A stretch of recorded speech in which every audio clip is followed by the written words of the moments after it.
My name is Harry, and I'm from London. Meghan Markle here.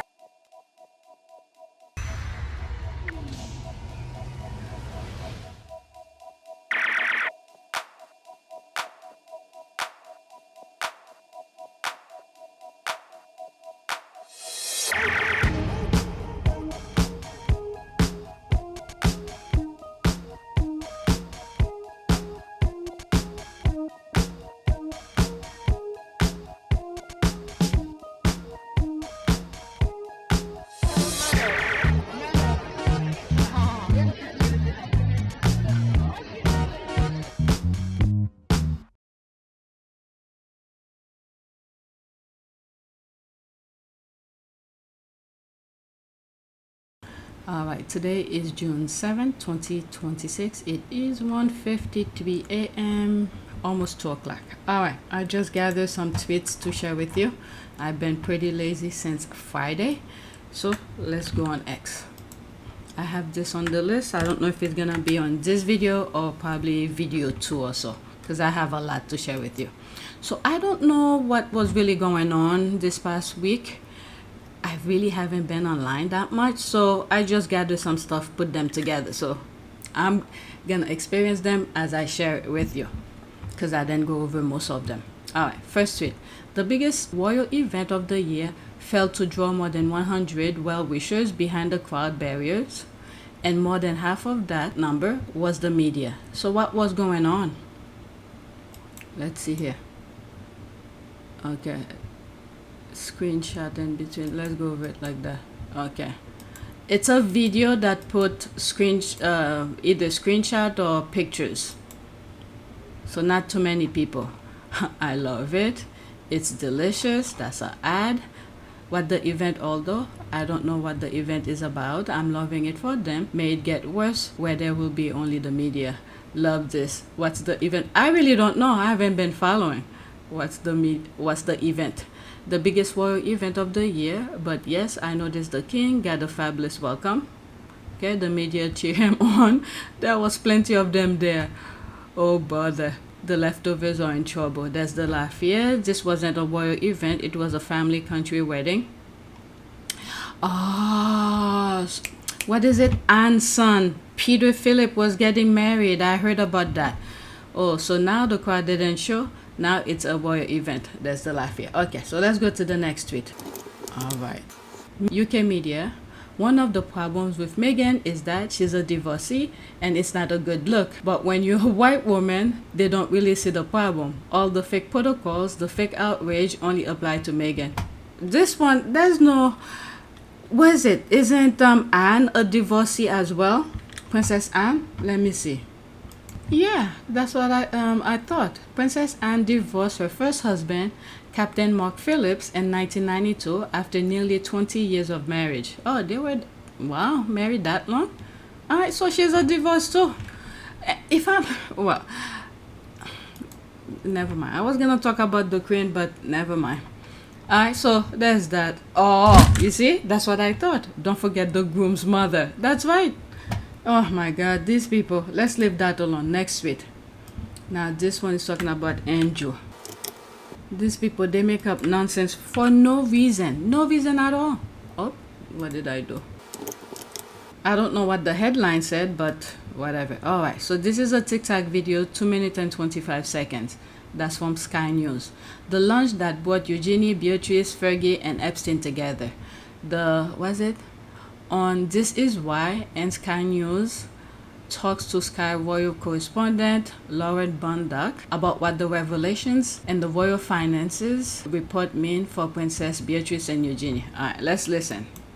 It seems to me that there are two things happening in parallel here. On the one hand, the reputational damage that Andrew and Sarah Ferguson's continued relationship with Epstein would have on their children just in and of itself, noting, as you just have, that Andrew denies all wrongdoing.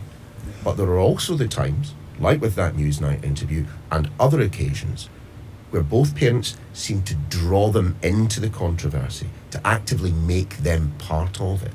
Yeah, and I think you also have to look at how old the girls were when things were going on. And if you look back to the Newsnight interview, Sam McAllister, they made, the woman who sort of set up the interview, who's written the book, that's been the show made as well, has spoken about Beatrice's involvement in that interview, describing her as the rainmaker, that she was on the lookout for Andrew as they were sort of negotiating how it might play out. She was meant to have been devastated as well after the interview aired, but she was involved in some way, and Sam remembers it that she turned up at one of the meetings at Buckingham Palace when they were sorting out how would it be, how will we do this interview, what will it be like, from a point of concern for her father to make sure it was okay. But I think as a young woman she would have known there was reputational risk at stake here, but she obviously was aware of the interview. I'm not saying she totally supported and wanted it to happen, but she was very much there when the negotiations were taking place. She was also there, along with her sister, when Sarah Ferguson took a trip to the United States to meet Jeffrey Epstein. When was that? That was shortly after he was released from prison, wasn't it? 5 days after Epstein was released from prison. They weren't kids at that point? No, they were 20 and 19. It was the summer of 2009.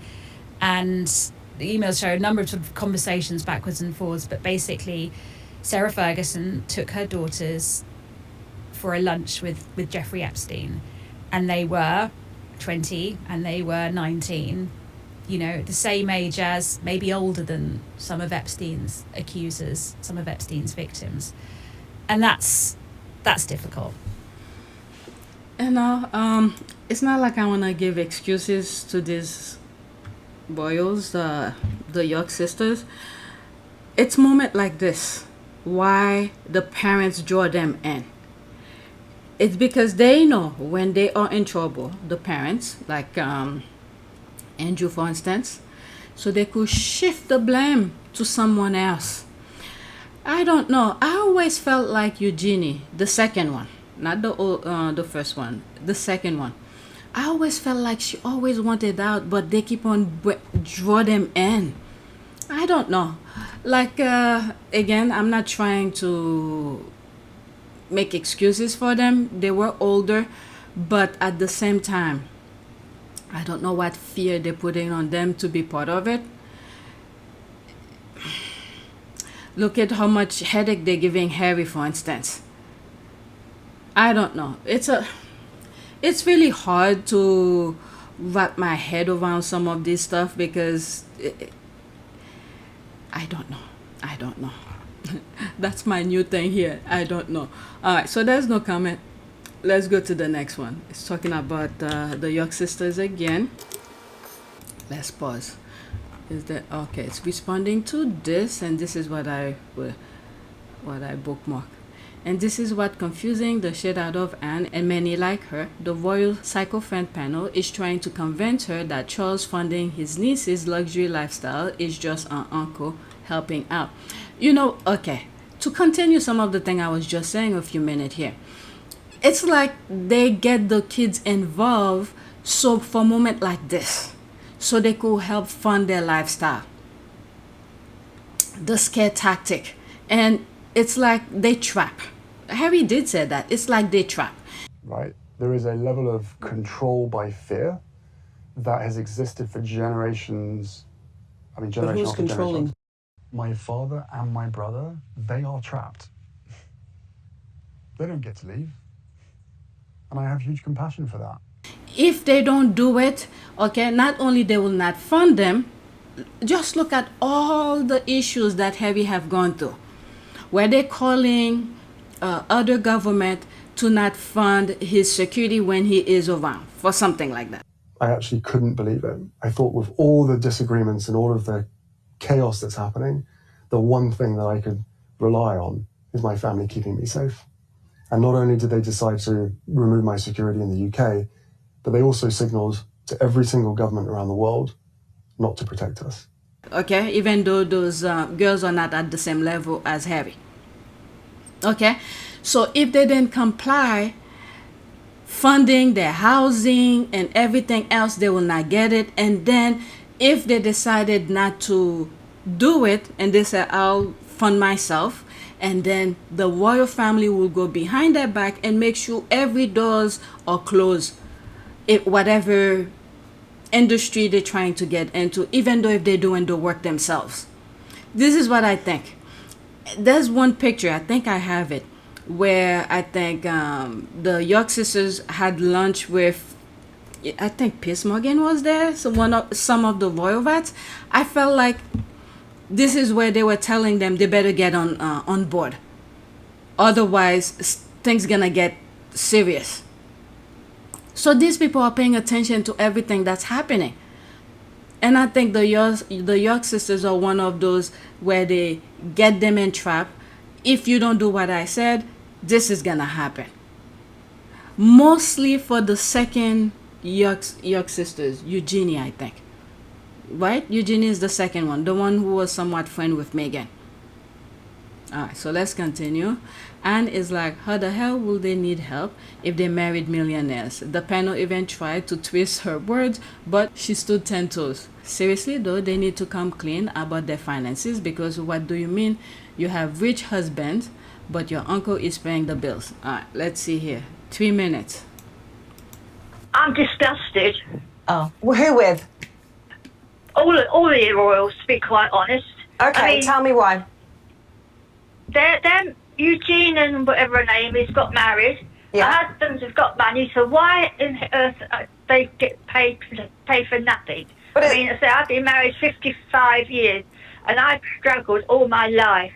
And you see the likes of them dodging around, doing nothing, getting money given to them. You know who I'm thinking of? The one who left her. Was the woman pregnant, or they already had the child when he left that American architect to go marry, not Eugenie, was Beatrice, the older one. Got himself in all this mess. I mean, the king should never be king, because he was married before, she was married before, they were having an affair all the time, they were married. He should never have been allowed to be king. Oh gosh, okay, we're going far into this argument then. But just on the issue of the family, I mean, do you not see the argument that this is an uncle who's fond of his nieces and he's, got the means to... Yes, but they don't need any money given to them. What? But do we know that? I mean, isn't it a private matter, even though they're royals? They're married to multi-millionaires. Yeah, but Anne, I'm sorry, isn't it the right of every person who is a parent or an uncle to decide what to do with their funds if they can make life easier for other members of their family? We've all got that right. Why is this guy have so many bandages? His nose, his forehead. But whatever. They'll make excuses for their nonsense. Again, I'm going to put this video of... what is this cat, the CBS anchor who they got fired, where they're elevating stupidity. But in this moment, this morning, our sacred rule of law is under attack. Journalism is under attack. Universities are under attack. Freedom of speech is under attack. And insidious fear is reaching through our schools, our businesses, our homes, and into our private thoughts. The fear to speak in America. Power can rewrite history with grotesque, false narratives. They can make criminals heroes and heroes criminals. Not the likes of them. What do you mean, the likes of them? Can I ask you a question? Can I ask you a question? Is your anger directed at the situation, or is your anger directed at the royal family? Because they're two different things. No, they're not. They're both. No, they're two different things. You can dislike the royal family, which you're entitled to, but you shouldn't let that colour your opinion on a very simple equation. I've got 2 children, right? I could never afford to give them money for their houses. But if you could, to work bloody hard for them. But if you could, would you? I'd help them if I could. Well, that's but what the king is doing. And there we go. I mean, by your argument. These people, they have no argument at all after what they have done to Harry. After it's like they completely forgot what Charles... Driving us out into the fields, asked about Meg. Not with great interest, just casually. Still, he didn't always ask, so I was pleased. She's good, thanks. Does she want to carry on working? Say again. Does she want to keep on acting? Oh, I mean, I don't know. I wouldn't think so. I expect she'll want to be with me, doing the job, you know, which would rule out Suits, since they film in Toronto. I see. Well, darling boy, you know there's not enough money to go around. I stared. What was he banging on about? He explained, or tried to. I can't pay for anyone else. I'm already having to pay for your brother and Catherine. I flinched. Something about his use of the name Catherine. I remembered the time he and Camilla wanted Kate to change the spelling of her name because there were already 2 royal ciphers with a C and a crown above. Charles and Camilla. It would be too confusing to have another. Make it Catherine with a K, they suggested. I wondered now what came of that suggestion. I turned to Willie, gave him a look that said, "You listening to this?" His face was blank. Pa didn't financially support Willie and me and our families out of any largesse. That was his job. That was the whole deal. We agreed to serve the monarch, go wherever we were sent, do whatever we were told, surrender our autonomy, keep our hands and feet inside the gilded cage at all times, and in exchange the keepers of the cage agreed to feed and clothe us. Was Pa, with all his millions from the hugely lucrative Duchy of Cornwall, trying to say that our captivity was starting to cost him a bit too much? Besides which, how much could it possibly cost to house and feed Meg? I wanted to say, she doesn't eat much, you know, and I'll ask her to make her own clothes, if you like. It was suddenly clear to me that this wasn't about money. Pa might have dreaded the rising cost of maintaining us, but what he really couldn't stomach was someone new dominating the monarchy, grabbing the limelight. Someone shiny and new coming in and overshadowing him, and Camilla. He'd lived through that before and had no interest in living through it again. Did to Harry. Anyone of any sense can see it. They're just hangers-on. There's 2 more hangers-on. Well, look, plenty of people will agree with you that they're freeloaders, that this is hereditary freeloaders of the worst order. But I suppose your argument goes beyond the royal family. It's towards anyone with money. And you're arguing that anyone with money shouldn't help out their family because you don't have money, would be the sort of logical continuation of that argument. Is that what you're saying? Wrong. You're saying it all wrong. I've got the wrong... Sorry. Yes. Anyone can help their family if they can. But the likes of these hangers-on, they don't... You just said yourself that their husbands are millionaires.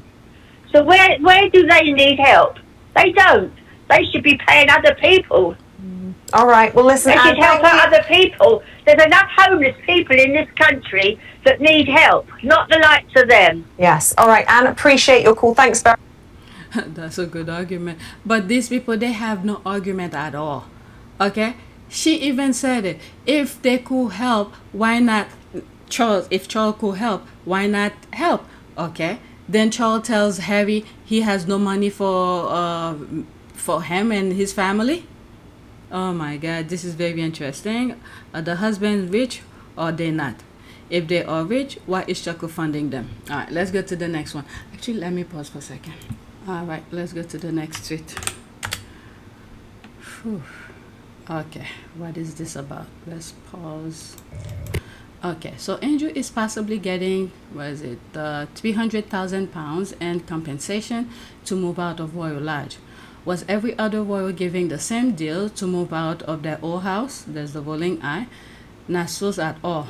Okay, okay, racist royal. Okay, I don't know what sus is. Oh, not suspect at all. Alright, so let's listen. 1 minute and 2 seconds. Oh, so there's more. Let's listen to this and then go to that. Oh my goodness. Big story breaking tomorrow, insiders. It's under embargo, which means no one can talk about it. Oh, we don't follow rules though, so I'm going to tell you right now. Andrew Mountbatten Windsor could be getting £300,000, if not more, in compensation for leaving Royal Lodge. He was leasing and letting out 3 cottages on the Royal Lodge grounds and pocketing that money.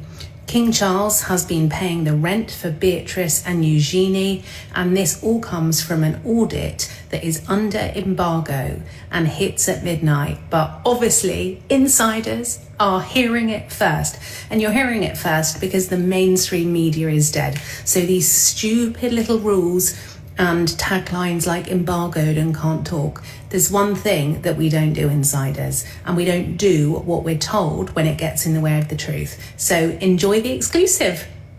Nothing's gonna happen. It's just noise. There's other bigger thing that's happening. Like for instance, what's happening in Albania. Where Trump and the Kushner trying to buy land from those people, the mess that's going on over there. So it's probably going around the world.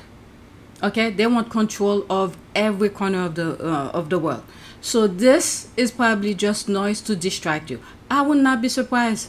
The UK is part of it.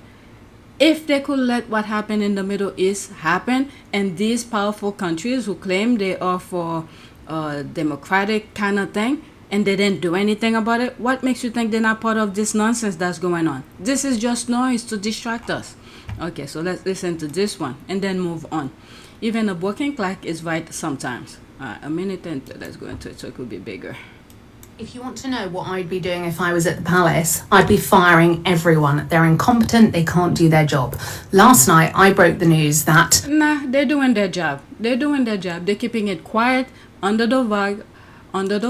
Who knows? They're probably getting extra cash for keeping it quiet as well. They're doing exactly what they want them to do. Andrew was paying a peppercorn rent. He was renting out cottages at Royal Lodge on royal land. Pointless Princess 1, Pointless Princess 2 weren't paying their rent. King Charles was. This is ludicrous. The mainstream media all adhered to the embargo, which means they weren't allowed to run anything until a certain time. To be honest, I don't know why they even ran anything anyway, because what you're seeing now is highly curated propaganda. It's damage limitation. The mainstream media is incredibly small and it is controlled by the palace, in my opinion. Of course, it's my opinion, it's come out my blooming mouth. But do not pay any attention to certain royal shows because they will completely ignore this narrative. Keep your eyes open for who is willing to discuss the uncomfortable truths and who wants to just talk about approved lines that the palace would be interested in. We know for a fact the palace have put pressure on journalists for decades to avoid certain stories. Well, they told us. The journalists told us. Even Harry have said something like, do I have that video where they pretty much will dictate to the media what to write, and then they will say something about, if I have the video, I'll put it. Let's continue. Move the narrative on. Sorry, palace, not only would I fire the lot of you, but where you tell the mainstream media not to look is exactly where I'm taking my insiders. Happy Friday, y'all! Okay. Okay, so that's that. Let's go to the next one. Oh my god, this is just distraction. Oh my goodness, what? That's like a freaking biography. Let's see here. Correcting the record, Royal Edition. The royal family's real estate problem is apparently less interesting than Harry's mortgage. For years, we've been told that Prince Harry's finances are somehow a matter of national importance. His mortgage, his Netflix deal, his book deal, his speaking engagement, his security costs, his business ventures. If Harry buys a house, it's news. If Harry finances a house, it's news. If Harry sneezes near a bank, somebody in the British press is probably writing a story about it. We've watched years of headlines dissecting every dollar the Duke of Sussex earns, spends, borrows, saves, or invests. And yet, somehow, when questions arise about royal housing arrangements, peppercorn rents, royal property deals, and who benefits from them, the volume suddenly gets tuned way down. Funny how that works. Recent reporting has raised fresh questions about Prince Andrew's ability to generate income from subletting cottages connected to Royal Lodge while benefiting from peppercorn rent arrangement. Now, let's be clear. Okay, so this is the tea that's going on over there. This isn't about claiming wrongdoing where none has been proven. It's about asking why certain financial stories receive relentless scrutiny while others seem to receive a fraction of the attention. Because if we're going to talk about money, let's talk about all of it. If we're going to talk about accountability, let's apply it equally. If we're going to ask questions, let's ask them of everyone. What makes this so absurd is that Harry no longer receives funding from the sovereign grant. He doesn't receive public money to support his lifestyle. He lives in California. He earns his own income. He pays his own bills. Yet somehow his mortgage has become one of the British media's favorite long-running soap operas. Meanwhile, stories involving royal estate, royal properties, royal housing privileges, and long-standing financial arrangements often seem to generate significantly less outrage. Why? Why is a private citizen's mortgage more interesting than questions involving royal property arrangements? Why is Harry's bank account endlessly fascinating while other financial questions are treated like awkward family business nobody wants to discuss? The answer might make some people uncomfortable because for years Harry and Meghan Sussex have been the industry's most reliable source of clicks, outrage, engagement, television segment, YouTube videos, and newspaper traffic. Well, not my videos. Their finances get examined under a microscope. Everyone else's finances often get treated for magnifying glass left in the drawer. That's not balance, that's not consistency, and it sure hell isn't equal scrutiny. If the media wants to investigate royal money, investigate royal money, all of it. Not just the parts involved. The couple, you've built an entire cottage industry around attacking. Because from where I'm sitting, the question was never really Harry's mortgage. The question is why some people keep counting Harry's pocket while looking the other way when the spotlight lands a little closer to the palace gates. Funny as hell how that works. So he's getting a peppercorn deal for this huge house. Meanwhile, he's renting some part of the property to other people where he's making money. Oh my God. If the media think Harry and Meghan still have a mortgage, they are dumber than I thought. Well, I've spoke about this before. Maybe now that Harry probably built his credit, maybe they finished paying it off. But I think at the beginning, in my humble opinion, because Harry never had any bills, responsibilities, or financial kind of thing because it was under the royal family kind of umbrella. So once he moved to the US and they bought the house, so he need to create a credit. Okay? So I think they bought the property borrowing money. Even though they had the money. They borrow it. They borrow money to pay for the house, to build up their credit. So every month they pay toward that. They probably, just borrow the money and then set it automatically with their account to pay automatically. They probably already had that. But it's just for record purposes to build their credit. That I've spoke about this. Okay. The UK establishment campaign to villainize everything Sussex while holding themselves above scrutiny only served to strengthen the case for abolishing the monarchy and clawing back some of the billions of pounds they've unjustifiably siphoned off the taxpaying public. Everything is going to crumble down altogether. I think what's holding them is the US. Whatever the US does, many of you might say there's no connection or whatever. Yes, there is. Yes, there is. Okay? After the midterm and probably even 2028, they know. They're paying close attention. Okay? Israel, the US, the UK, and other European countries, they are all part of it. If after the midterm we don't start getting in the right path, then forget it. It will be lights out completely. All right, let's read what's there and then move on. Bottom up. We don't meet this. The Sussexes prevail in a court case, and the amount awarded in their favor is always diminished and discounted significantly by the British press. This I've always found quite intriguing. Okay, not so funny at all when busybodies insist on counting coins of those who earn their wages instead of grifting off taxpayers and silent. Was it Scott Pelley, the CBS journalist that was fired? He did a commencement speech where he said, what is it? They glorify criminals and then vilify people doing positive things. Power can rewrite history with grotesque, false narratives. They can make criminals heroes and heroes criminals.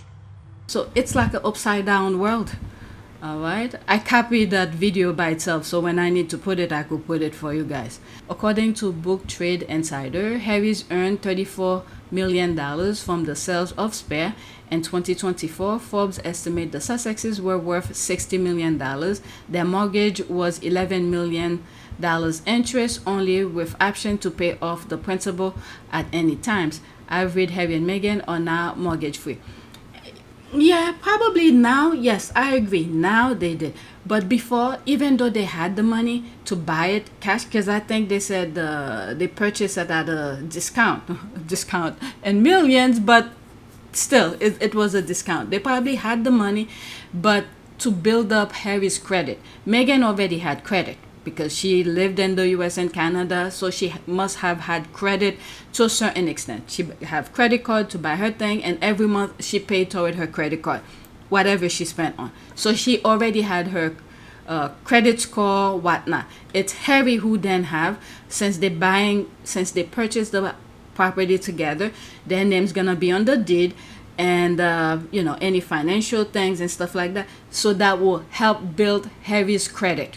I truly believe this is what happened for some reason. And like they say here, they probably already paid off. You know, they reach a certain point, maybe 3 or 4 years, and say, okay, let's get this issue out of our way. Your credit score is good, so let's pay it off and finish with it. They don't need to show to build up their credit. All right. Princess Royal rent 6 cottage. Prince Edward rent 8 his cottage. Or media only talks about Andrew laughing my ass off. Okay, let's see here. I'm gonna stop now because this is 30 minutes. I'm gonna start another video. I may not even edit them today. We're gonna start with this video on my next. We're gonna start with this tweet on my next video. That, okay? So please take a moment to subscribe, like, and share. If you want to support this channel, there's a PayPal link and a Cash App link in the description. You could donate. Those who have donated, thank you. I didn't do a thumbnails for this, so I did it before I started recording. All right, so that is it. Thank you for watching.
It is a great privilege to be with all of you today.